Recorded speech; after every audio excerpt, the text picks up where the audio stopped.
رسول الله صلی الله علیه و سلم میفرماید لو اخطأتم حتی طلوع الشمس، اگر شما خطا کردی گناه کردی تا اینکه با آفتاب برسه،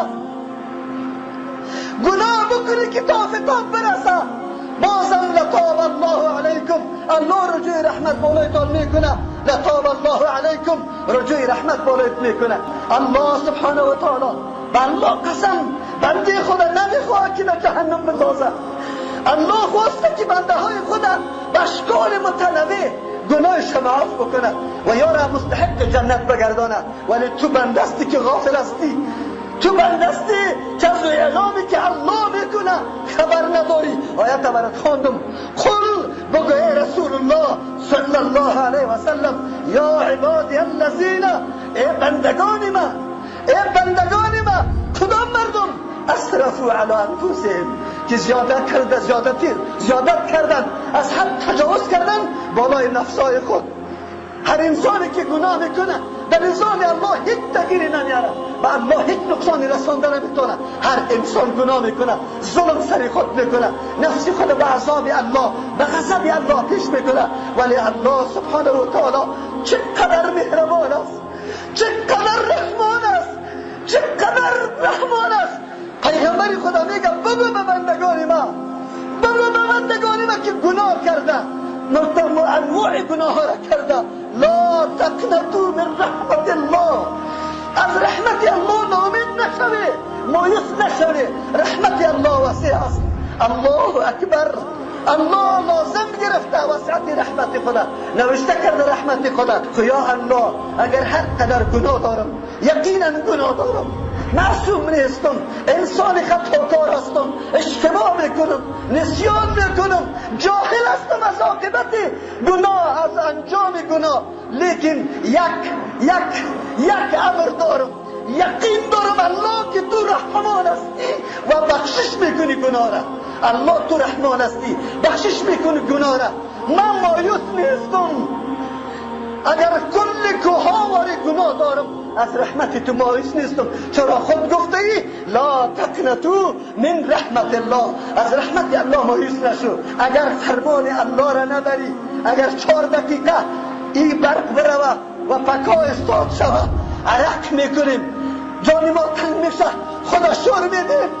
به اون حالتی که دستای آدم بسته باشه و آتش بریز میزنه، آتشی که الله در دانه، او را که تو دفاع میکنی. تو تو توان مقاومت داری به اون قعر جهنمی که اگر سنگ پرتی 700 سال میره پایین، در اونجا چی میکنی؟ و بنده رو یاد بیار، و بنده آخرت عقیده داری، جهنم عقیده داری، نافرمانی الله را تا کی بکنیم؟ تا کی نافرمانی الله باشه؟ کدام موقعی است بر موضوع الله فرصت میده؟ الله کدام ذات است؟ الله را بشناسیم کدام ذات است؟ الله اکبر. ابی موسی اشعری رضی الله عنه میفرماید قال رسول الله صلی الله علیه و سلم ان الله عز وجل، یقینا نور الله که عزیز است، عزتمند است، ارادهش نافذ میشه، حکمش میچله، هیچ کس به اراده از اونه مانع شده نمیتونه. و او ذاتی که عظیم است، جل است، بزرگ است. او چی میگه؟ یبسط یده باللیل، دستی که لایق شان الله است میگسترانه در شب. چرا میگسترانه؟ هموار میکنه لیتوب مسیء النهار، به خاطر که توبه کنه کسی که در روز گناه کرده. الله دست دراز میکنه به گناهگارا که توبه بکنه تا الله توبهشون قبول کنه که روز گناه کرده. و یا یبسط یده باللیل و یبسط یده بالنهار، دستی که لایق شان الله دراز میکنه در روز، لیتوب مسیء اللیل، به این خاطر که رجوع بکنه کسایی که در شب گناه کرده. حتی این معامله کتی تو بنده، کتی تو بنده غافل، کتی تو بنده باغی، کتی تو بنده جاهل، کتی تو بنده که هیچ الله را نشناختی، نه رحم الله را، نه معرفت نعمت الله را، لیکن الله متعالی معامله را کتی داره حتی تطلع الشمس من مغربها، تا ای که آفتاب از مغرب طلوع بکنه.